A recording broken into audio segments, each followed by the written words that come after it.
Hello friends, তোমরা সবাই কেমন আছো? জানি সুস্থ আছো, তো বউ কমেন্টে জানাবে তোমরা কেমন আছো। তো দেখতেই পাচ্ছ এখানে আমি বিছানা উঠাচ্ছি। এর আগে কিন্তু আমি অনেকটা কাজ সেরে এসেছি, কারণ হচ্ছে উঠোন সরো, ঘর ঝাড় দেওয়া, তারপরে হচ্ছে বাসন মাজা, এসব সবই করে এসেছি। আর একবারে স্নান করে চলে এসেছি। তারপর হচ্ছে আজকে আমার মেয়ে চলে যাবে, তো আমার একটু রান্না করতে হবে। তার জন্য আমি আবার দেখো চটপট করে বিছানাটা উঠিয়ে নিলাম। তারপর এখান থেকে চলে যাব রান্না করে। তার আগে দেখিয়ে দেবো তোমাদেরকে যে আমার মেয়ে আজকে যে যাবে কী কী নিয়ে যাবে সেটাও তোমাদের সঙ্গে শেয়ার করব। কারণ হচ্ছে আমার মেজো মেয়ে আগেই চলে গেছে, আর তোমরা তো জানোই আমার মেয়েরা ভাড়া থেকে পড়াশোনা করে, তো সেখানেই আজকে চলে যাবে বড় মেয়ে।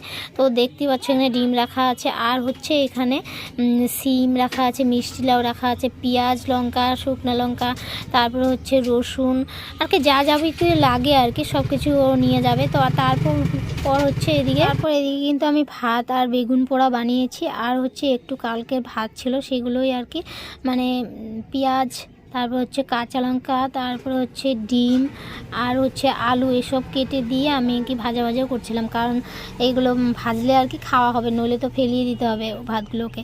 তার জন্য আমি ভেজে ফেললাম। তারপরে হচ্ছে এগুলা ভাজা হওয়ার পরে এই দেখো আমি তোমাদের সঙ্গে শেয়ার করছি ভাত আর বেগুন পোড়া। তো এসবই ওর বাবা এসে খেতে পারবে, আর আমরা ভাত ভাজাগুলো খাবো আর কি। তো আমি তো খেতেই বসে পড়েছি, কারণ হচ্ছে আমার তো দোকানে যেতে হবে, তো আমার তো লেট করলে চলবে না। তো ওদেরকে একটু রেডি করে দিয়ে আমি এদিকে আবার ভাত পটাপট খেয়ে নিচ্ছি। খাওয়ার পরে চলে আসলাম একদম রেডি হতে। দেখতে পাচ্ছ আমি এখানে মোবাইলটা সামনে রেখে কিন্তু আমি রেডি হচ্ছিলাম। আর হচ্ছে এই দেখো আমি পটাপট রেডি হয়ে নিয়ে আর মেয়েকে বলছিলাম তুই পটাপট যখন যাবি আমাকে ফোন করে নিস, তো আমি দেখা যাবে আমি যদি আসতে পারি। তারপর হচ্ছে দেখতেই পাচ্ছ আমার আর চুল বাঁধা হয়ে গেল, এখন চলে যাব আমি।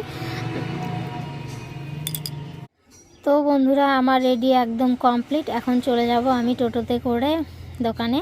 তো তোমরা সবাই কেমন আছো একটু কমেন্টে জানিয়ে দিও, আর হচ্ছে আমার ভিডিওটা কেমন লাগলো একটু কমেন্টে জানিয়ে দিও, আর লাইক কমেন্ট শেয়ার করতে ভুলো না প্লিজ।